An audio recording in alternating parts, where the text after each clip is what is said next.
నమస్తే అండి. ఈ వీడియోలోకి వస్తే చూడండి, నేను బీరకాయ చట్నీ తయారు చేసానండి.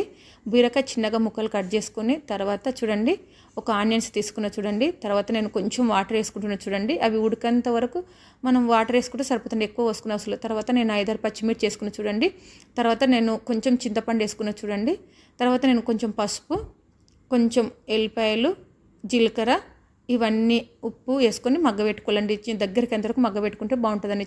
ఎంత ఉడికితే అంత మంచిగా ఉంటుందండి బీరకాయలు. చూడండి తర్వాత చల్లగా అయినాక మీకు రోట్లు ఉంటే రోట్లో నూరుకొని మిక్సీ ఉంటే మిక్సీకి వేసుకోండి. తర్వాత చూడండి కచ్చాపచ్చగా నేను మిక్సీకి వేసుకున్నాండి. తర్వాత దీనికి పోపు పెట్టుకోవాలండి. చూడండి తగినంత ఆయిల్ వేసుకొని పోపు దినుసులు వేసుకోలేదు చూడండి. జీలకర్ర, ఆవాలు, శనగపప్పు వేసుకోండి. ఖచ్చితంగా శనగపప్పు వేసుకుంటే బాగుంటుంది. తర్వాత మీరు దగ్గర ఇంగు ఉంటే ఇంగు వేసుకొని, నేను ఇంగు వేసుకున్నాను మీకు చూపించలేదు ఈ వీడియోలో. చూడండి కరివేపాకు ఇలాగా పోపు పెట్టుకుంటే ఎంతో టేస్ట్ అయిన బీరకాయ చట్నీ అండి. మీరు ఒకసారి ఇలా ట్రై చేయండి, సింపుల్గా ఉంటుందండి, టేస్ట్ బాగుంటుందండి. ఓకేనా అండి, బాయ్.